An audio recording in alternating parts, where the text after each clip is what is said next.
The Jesus Hunt for Perspective. I have had several discussions or arguments with several atheistic and agnostic types online over the years. In these, I often try to make the point to them that usually, the reason that they cannot or will not see the presence of God around them, in their world or in their lives, is because they cannot or will not see the possibility of God to even exist. In short, it is a matter of their perspective or their worldview. In the spirit of the old adage, the more things change, the more they stay the same, or the famous verse from King Solomon that says, "There is nothing new under the sun," I will make the point that even Jesus himself talked about this very worldview and perspective idea quite a bit. How many times did he ask his disciples, "What about you? Who do you say that I am?" He asked this of his disciples, the ones who, you would think, would have had their own perspectives and worldviews greatly rocked, shaped, or shaken. This, by them personally having witnessed hundreds, if not thousands, of miraculous things performed right there in front of their eyes by Jesus. The fact that Jesus still had to ask them something like, "Who do you say that I am?" What might this be telling us? Is it speaking volumes to us? Could it be telling us much about the nature of God and the nature of man? And even what Jesus knew then, and still knows today, about how very fickle our own human perspectives can be. Perhaps this fickleness can also be illustrated by the Israelites of the Exodus, who personally witnessed the miracles of their God when he led them out of Egypt, and how quickly it was that their perspective of disbelief in him set upon them.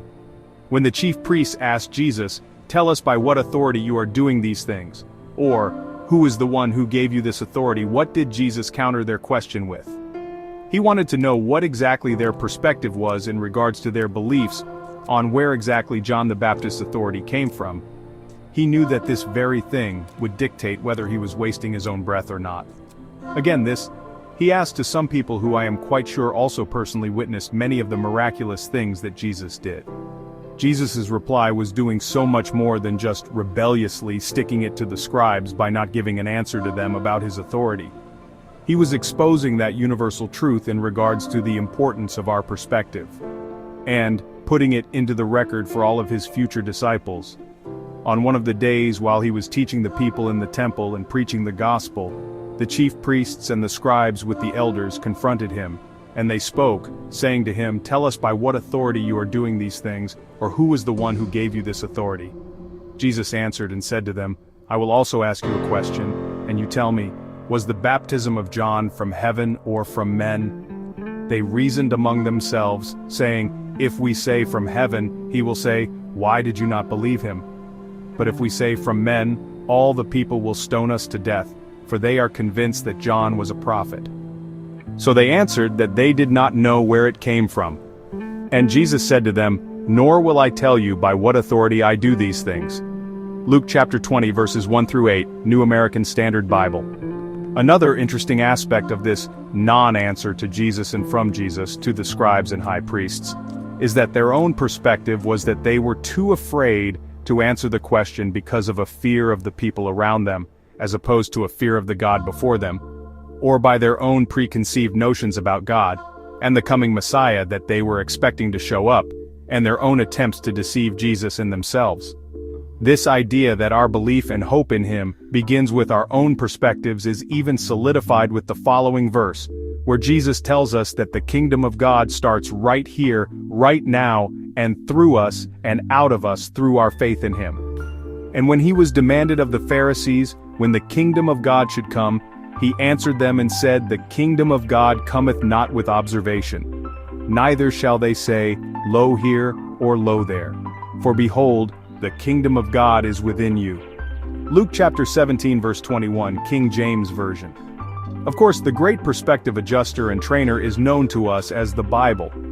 But I can just hear it now, many agnostic and atheistic types saying something like, "Well, Doug, you are just using some kind of empty circular reasoning or even some self-fulfilling prophecy to make your point about believing in your God." It may very well be a sort of circular reasoning, but it most assuredly is not empty. Anyone who says this has quite simply not studied the Bible very much.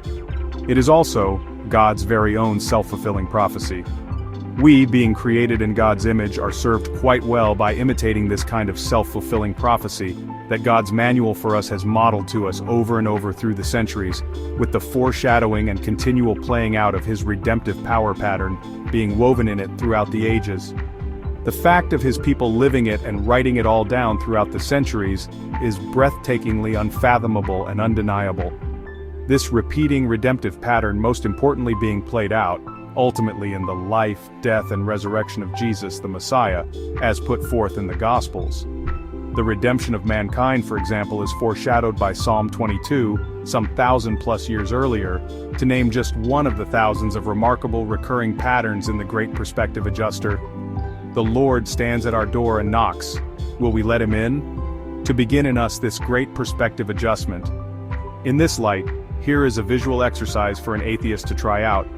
First, visualize that circle of this alleged circular reasoning, and insert your whole being right in the center of it.